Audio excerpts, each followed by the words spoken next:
SMEs, small businesses, will operate like mega organizations. And I think it was Sam Altman, one of them said that because of AI, the world will probably see its first solopreneur billionaire. So, because of AI, small businesses can now compete with big businesses like never before. Welcome, everyone. Welcome to the Align to Success podcast. I am your host, Amoy Van Lowe, founder and CEO of Align to Success Ltd. This October, we're exploring one of the most transformative forces of our time. That is artificial intelligence and what it means for individuals, industries, and the future of work. Today, we are joined by Kurtis Rudd, a distinguished marketing executive with over 3 decades of industry leadership across the Caribbean. As the CEO of KReative Branding Solutions, Kurtis has been at the forefront of merging digital innovation and traditional marketing wisdom, leveraging AI driven analytics to shape strategies that drive growth and transformation. In this episode, we'll be unpacking how AI is reshaping the marketing landscape with the next decade, what the next decade could look like, and how we can all prepare for a rapidly evolving future.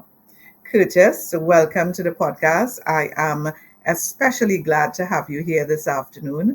I know you're eager to share as many of your insights, your thoughts, and your experiences, particularly in the space of marketing and branding. So I look forward to this conversation and welcome to the podcast. Thank How are you you. going today? Yes, thank you very much. Really excited to be here and, excited to share at least some of my knowledge on AI and how it has impacted both my life and the industry. Yeah. I'd want to say that you sound very bashful when you say some of your experience. As far as I'm aware, you have a lot of experience. So I will dive right into that lot of experience. And could you share with us how AI has been impacting your industry and what new trends are you seeing emerging? Well, firstly, I got involved in AI mainly by accident. 3 years ago at a Fatima Old Boys meeting, a friend of mine was working on his master's and he was using two tools to assist him in cleaning it up. And one was ChatGPT and the other was Quillbot. And ChatGPT had just launched, and so 3 years ago I fell down in this AI rabbit hole. I thought I knew everything in marketing, and then along came digital, and I had to learn digital marketing. And then when I thought I had that conquered, along came AI, and so now I'm on this journey with AI. I even named my main assistant Gladys, spelled Glad AIS.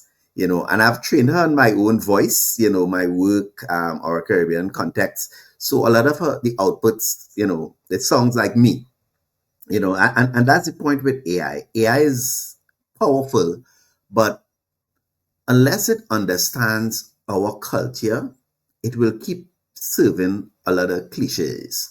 And that is what I'm here for. My aim is to make AI so relevant for the Caribbean and for Caribbean businesses. As far as the impact to our industry and some of the new trends, AI is really the new marketing engine, drafting, analyzing, and personalizing and scale. So from my perspective, AI has allowed me to free up a lot of my time so I could do a lot more higher order strategy. I use ChatGPT, Gladys, for I'd say about 80% of my heavy lifting. And then I probably would layer that with, other tools for imagery and stuff like that. One of my biggest challenges with my clients is my ability to scale up my actual expertise. And AI has allowed me to 10x, maybe even 100x myself. So that has allowed me to scale my expertise. From a Caribbean context, I would say we still lagging somewhat, and it's the fault on both sides. Mm-hmm. Most of the AI models out there weren't trained on Caribbean specific data. So a Mm-hmm. lot of the responses that we get are very cliched. So what I'm pushing for is a lot more Caribbean centered data sets by us for us. So a lot of the outputs that we get will reflect our real culture, our islands, our sectors, our audiences, our language, etc. So my piece that I'm looking at is very much similar to that old saying, teach someone to fish. I want to teach people how to use AI rather than box them into using AI tools. So upskilling marketers to sort of like, you know, be sort of middlemen, prompt middlemen, if you want to call it that, or not even locked into that role. Yeah. Yeah. But I would say we are very much behind in terms of our adoption within the Caribbean. Mm-hmm. But internationally, most of the programs that I've attended, I'm quite surprised at the age of the professionals. A lot of 50 and 60-year-olds show up on these webinars and these courses eager to earn. So it's really, really exciting. But I think what is important from our perspective is to understand that the data set doesn't know us yet. And if it doesn't know us completely, then it can't properly serve us. Mm-hmm. You're right. You're right. I think two things for me stood out. I mean, many things stood out, but two for me stood out. As an executive or a leader or a manager or a CEO, when you tell me that you can free up time for me to focus on strategy and focus on building and growing a business, I say sign me up. So I think for people listening in, it's AI once used appropriately, it can free you up and give you back some time so that you can focus on more strategic thinking and things like that, and which will give you and add more value to you as an individual and for you as a leader. And one of the other things that I found struck me very interesting, it's almost as though you're pioneering this whole Caribbean centric sort of movement when it comes to AI. So, I mean, I just want to say congratulations. I don't know that anybody else is doing that. So, if you are doing that, I just want to say Yeah. congratulations and just keep going. And hopefully, we'll hear more about that, Curtis, as Yeah. we talk at some point in time in the future. You Yeah. wanted to share? Yeah. And funny you should mention about pioneering it. And I've approached it from three perspectives. My background in academia. So I've had almost 20 years background in academia. I've been a solopreneur for maybe about 18 years, Mm-hmm. in between some corporate gigs. And I've also worked, 30, maybe 40 plus years in corporate. So I'm across the region. So I'm trying to build that. And while I would say I am probably one of the early persons to focus on that area, there are quite a lot of people who are in that space. But we can never have enough.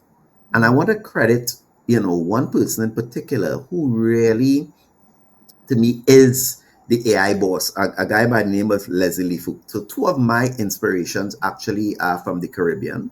One is Leslie Fook, who I consider the boss of AI, who has shared tremendously with me. And I reached out to him actually yesterday, and he's in Fiji right now talking about AI. And I told him, I said, Leslie, I could never really repay you for setting me on this course. And he said, Curtis, you want to pay for it? He said, pay it forward. And so that's what I'm doing. And the other person is a Jamaican American by the name of Alicia Little, who heads a company of AI consultants. So I got a lot of inspiration from them. And, I'm part of a community, an international community called AI for Business, Mm-hmm. that a lot of my learnings come from. No, I spent a lot of time, a lot of wasted money, energy, hours on all kind of tools because we always looking for the next best shiny thing, and I got pulled down plenty of those roads. So my purpose is to ensure that a lot of the people who are trying to learn AI don't go down that road and they don't make those mistakes. So I am trying to be that bridge and bring it across in a real way, because one of my strengths in my teaching has been my ability to marry the theory from academia and apply it to real world settings. And I want to do that for AI. I know nothing about coding. I know nothing about the back end of AI. I understand it, but I don't want to specialize in that area. Mhm. Be the best race car driver, you don't need to be the best mechanic. Mhm. Yeah. Well, I want to say two things again. Leslie, I too want to big Leslie up because he has really been championing this. So, Yeah. that's great. And I do understand he's in Fiji because Leslie soon hopefully will be a guest on the Oh, that's, podcast. I mean, you must, if you're talking AI, you must have Leslie on the podcast. Yeah. Yes, so Leslie willingly agreed. So, I mean, I didn't want to let the cat out of the bag, but it's All here right. because you have, really championed and advocated for his, his experience and his expertise over the years. So, audience will also look forward to receiving Leslie's wisdom. And the other thing is, it's the paid forward that you're the road or the journey that you're on, and I'm happy that that's where you are as well, because that's what this podcast is all about as well. It's paying it forward and sharing the information with experts like you with the audience that's listening to us and watching us. So thanks very much again, Curtis. I feel like our first question is like answered like all 10 questions that we had, but I'll dive in again. When you imagine the world in 10 years with AI, what's the picture you see in your head, Curtis? Wow. Today is worse we will be in AI. Every day it gets better and better. And the changes are coming so rapidly. It's unbelievable. And because a lot of these big companies are competing with each other because they recognize the space, we have the Microsofts and the OpenAI and the Googles and everyone competing with each other. From a industry perspective, specific to Caribbean businesses, you know, AI is going to be that always on model now that, Mm-hmm. you know, sets and watches signals. So humans will still set the strategy, but the AI will spin the flywheel. You know, SMEs, small businesses will operate like mega organizations. And I think it was Sam Altman, one of them said that because of AI, the world will probably see its first solopreneur billionaire. So because of AI, small businesses can now compete with big businesses like never before. Mm-hmm. And if I'm wearing it from my education hat as well, education and knowledge as we know it has changed. To me, education and educational institutions are afraid of AI because it is a challenge to them. So I'm also in academia as well, and I serve on a lot of the councils, etc. at UWI right there. And I can tell you, some universities have even banned their students from using AI. You know, knowledge as we know it has changed and will change. So I think universities are afraid of how they assess knowledge, and AI is going to change how we assess what knowledge is. Mm-hmm. So a lot of the degree programs and such like that under pressure. They're under pressure, and what we will see is a lot of more micro credentials coming to the fore. And I think the entire education industry is afraid of that. Mm-hmm. You Yeah, know, yeah. It is a frightening. I mean, it's a frightening concept, but it's one like every other change we will have to deal with. So it's just to put on our thinking hats and figure out how we're going to treat with it. The key thing for me and for the SMEs listening to us is a solo entrepreneur who is going to be a billionaire soon. I think that's what you said. Yeah. With the use of AI and with the tools that and the foundation and the AI can bring to an entrepreneur. So I'm encouraging the entrepreneurs, all entrepreneurs, to listen in, to educate yourself, and to listen to what Kurtis Rudd has to say on this particular topic. Because just imagine that you could move your business from a mom and pop shop to something even small to medium to something that's called a billionaire. So I am very certain, Curtis, that people will be probably knocking at your doors to find out how they're going to do that. Oh, But yeah. in the meanwhile, do you think that AI can actually help us solve some of the biggest challenges like climate change and healthcare? Or are we being too optimistic about that? The reality with a lot of these big challenges is that it's not so much on the tech and AI, it's on the human side. You know, for instance, within the Caribbean, we feel that our islands will be here forever and ever, amen. And we really pay lip service to things like, climate change and the environment and stuff like that. And it's more of a mindset that is going that is needed more than anything else. But specific, if you look at some of the tools that can be used for climate change, there are things like demand forecasting. You could do a lot of predictive maintenance cuts for water, even using the AI to understand coastal protection, even flood planning based on the a lot of the big data analytics that are available. You could even predict what areas are going to be flooded, etc. So yes, we can be used it can be used for climate change. Some of the areas I see it impacting significantly is that climate change within healthcare, within education, and within governance. And healthcare is a big one, because I am one of those people that buy into that conspiracy theory with big pharma and the health Oh, industry, that they basically really just want to manage you. They don't want to cure you. But yes. when you are able to use AI as a healthcare expertise, it's unbelievable. So I personally, give a personal example. When I go to the doctor, I scan my reports, Mm-hmm. scan my X-rays, feed that into the AI, and ask it to explain it to me, and it explains it to me like the doctor never did. I'm not saying that you rely heavily on AI. That's a dangerous road, but that's an example. Within law, so the judiciary, healthcare, governance, all of those are going to experience changes um, because of AI. But we have to be ready to accept it.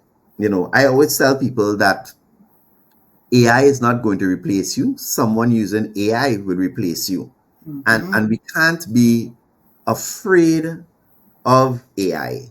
And my position is that if we, the subject matter experts, don't lead with AI, then the world will be led by people who know AI and don't know anything about anything else. Correct, Yeah. correct. And I think that's the wisest thing in the sense, don't be afraid of it. Yeah. You have to lean into it, you have to understand it, you have to get educated because I mean my personal view is that it isn't going anywhere. And I think on the topic of education, because we talked about education and stuff, what industries or careers do you think will emerge that we can't imagine today with the advent of AI? Wow.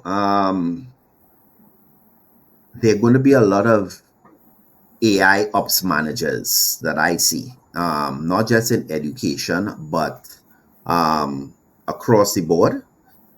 And so to me, I see a whole new field in terms of AI. So just very much, like, long ago on your resume, you would have put that you are computer literate. Yes. Now that's like, is a given, you know. So right now people are saying that, they okay, they advance in AI and stuff like that. That will cease to be a differentiator because that will be expected, and I see roles where people orchestrating maybe like fleets of agents, prompt engineers. I see a role for, if you want to call it, AI localizers, people that are fine tuning global AI models on local data, Okay. our Similar to culture, what you're doing language then. recognition. Yeah. Similar to what you're doing. Yes, very much so. But even at a higher scale, Right. there will definitely be a role for AI ethicists as well and auditors, because you would need some sort of governance, because you don't want AI to just run crazy. AI is the next gold rush, but we have to ensure that it is clean. We have to ensure that it is very, from my perspective, very Caribbean centric, a lot of local data that will make it useful. So a Mm-hmm. lot of I see a lot of roles in application and, judgment, and not just memory. Mm-hmm. I got you. Hmm. So, what advancements, Curtis, are you looking forward to personally that AI could unlock? Caribbean trained assistants, without a doubt. Having those Caribbean trained models, a model that could write for Trini audiences without defaulting to that kind of tourist postcard sort of cliche approach. So if I ask an AI model now for a, a local person in a settings, I will get a woman in dreads wearing a flower shirt on the beach with some pan in the background, kind of very, very cliched. Mm-hmm. So I am excited that we have more Caribbean trained assistants. I saw a few months ago there was this 19-year-old student that developed a Trini chat GPT version, which was really, and it talks in, and it responds in Trini languages, and to me is really, really good. Um, One of the key developments I see is a lot of the voice inputs. I don't like to type. Up to this day, I still am a one finger keyboardist. So voice inputs, um, to me, is going to be the game changer. So I use voice inputs almost for everything, WhatsApp for everything now, and my AI has started to understand my Trini accent very, very good. So we'll see a lot of a seamless multimodal work with AI, that is coming to the fore. So to me, I want AI to understand Laventil and Labre just as good as it understands London and New York. Mm-hmm. I got you. I got Yeah. you. And when you frame those specific things, I'm guessing that you're framing it through the marketing lens, so that when you put something out, I mean, you don't have to now reshape it because it's either the dreadlocks and the pan, or it's something, you're getting material that is targeted to the specific area in Trinidad and Tobago or in Barbados or whichever other regional island. That's what you're referring to from a Yes. marketing perspective? Yeah. Yeah? Yes. Yes. Hmm. Yeah. Okay. Definitely. All Yeah. right. Mhm. But on the flip side, what's the nightmare scenario you worry about with the advent of AI? Well, I did mention one earlier on where, people who know AI and don't know anything else about AI ruling the world. But, to me, one of the most frightening things that I see right now are the deep fakes. a lot of the junk info. We see a lot of people developing a lot of predatory AI services that exploit people who don't know better. And I've Mhm. gotten caught in quite a few of them, right? Um, so I'm afraid that we go down that route, that we don't know the difference between real and AI. And there's going to be a point where there probably will not be a separation of the two. I'm just concerned that how we as society can guard against those things. I'm also concerned, with that cliche lock-in that I spoke about, a Yes. lot of these global models with very shallow Caribbean stereotype, a lot of these closed ecosystems that we are faced with, etc. You know, Mhm. um, so I mean, we have to guard it. We have to ensure our standards. We have to ensure local data sets. Mhm. Um, and teach people how to use AI. The only way out of this is through education and not fear in AI. And we need a lot of people to teach other people not to fear AI and how AI is. And AI is so much in our lives already that, people don't even understand it. The Netflix, the predictive text, the Amazon. ways, all of those, it's already there, you know?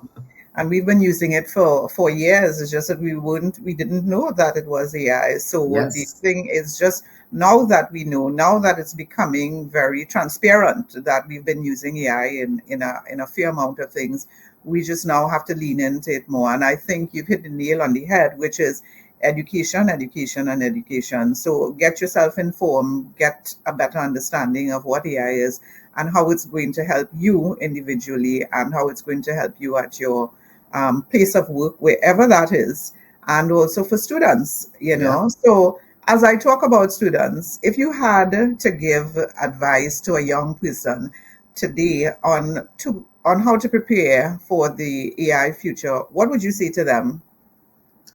I would say approach AI, adopt a T-shaped approach, learn AI, become an AI generalist, but go deep in one domain that you are passionate about, right? So you could be broad in your AI fluency across the various tools, but become a specialist in one particular area. So in my particular case, while I understand AI in all the other functional areas, finance, HR, operations, etc., I chose to go deep in AI marketing specifically for the Caribbean.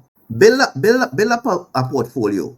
Build a public portfolio that shows your AI skills, learn to learn.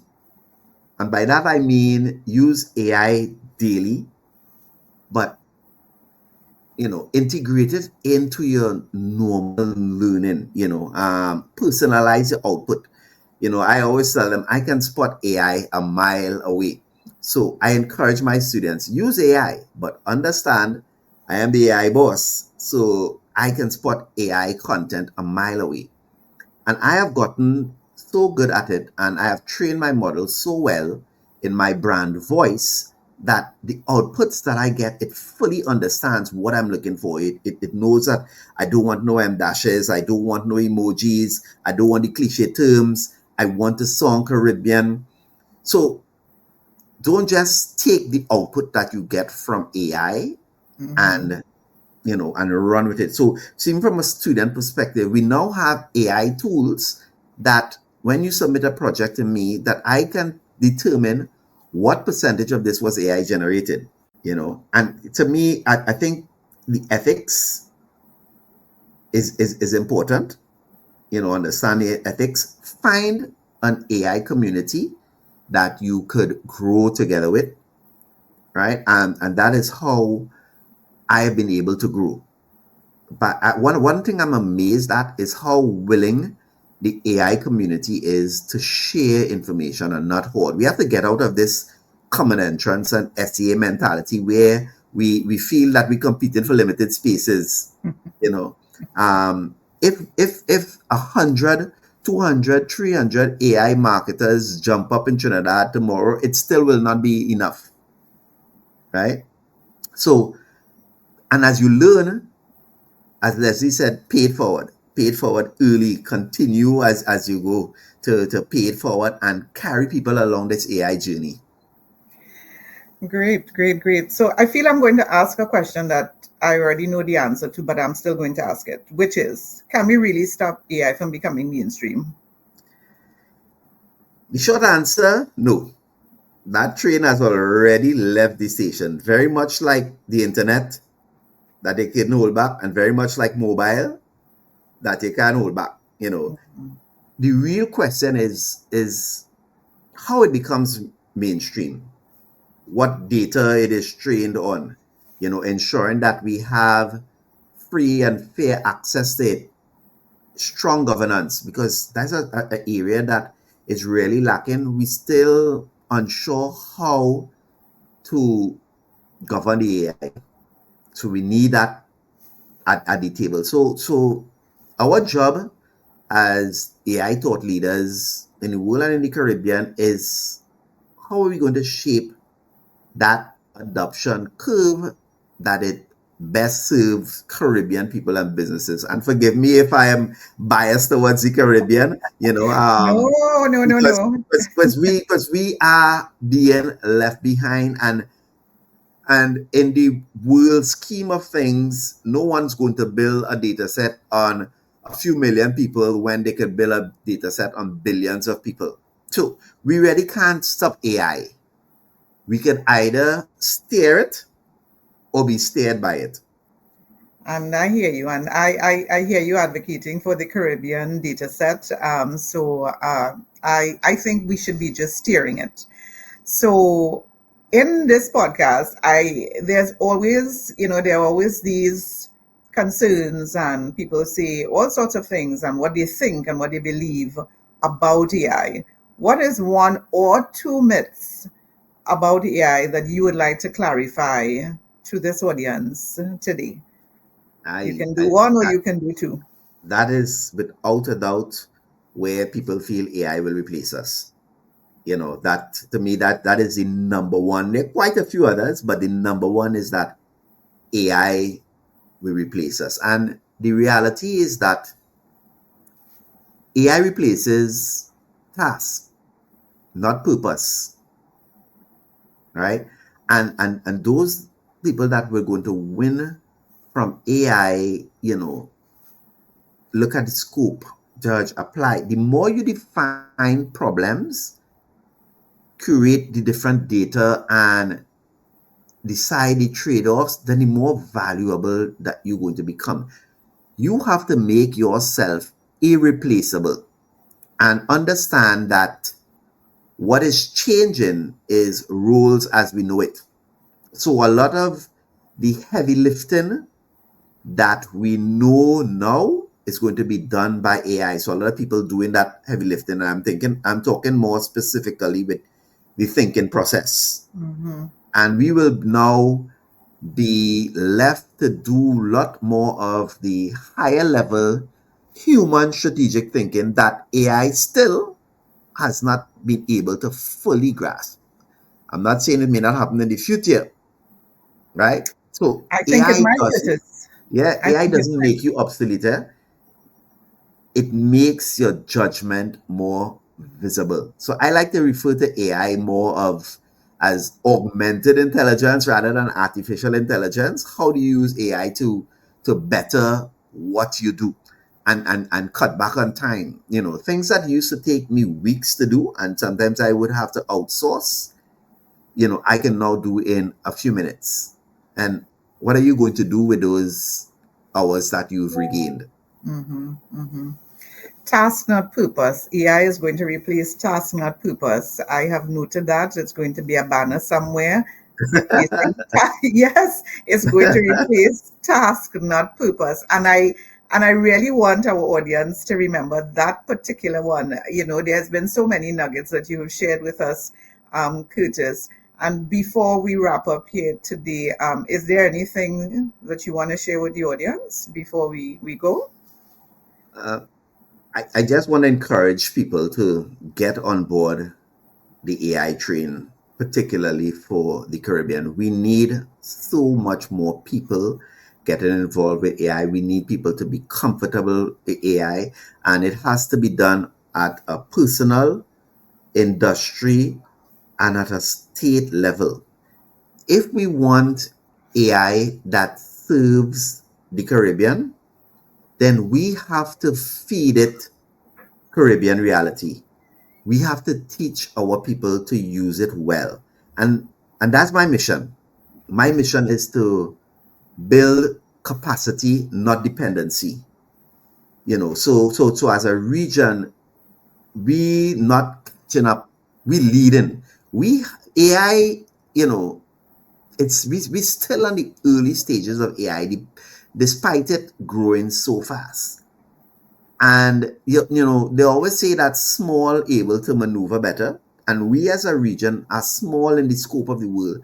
We can become the leaders, the thought leaders in AI in the world. So that to me, that is my mission and purpose. That we as Caribbean people become leaders in AI and not just followers. And I think we can do it. I think we have the capacity. We are brilliant people within the region. And because AI has no geographical borders and boundaries, we can serve and service people worldwide. Great, Curtis. Thank you so much for sharing your insights and really your forward thinking perspectives with us today and with the entire audience. You've really given us so much to reflect on, from the ways AI is transforming marketing to the bigger question on how we as leaders and individuals can adapt with intention. So, to our listeners, I hope this episode challenges you to imagine your own role in the AI driven future. What skills, values, and innovations you will bring to the table. Today, I'm your host, Amoy Van Lowe. Thanks for tuning in, and I'll see you next time.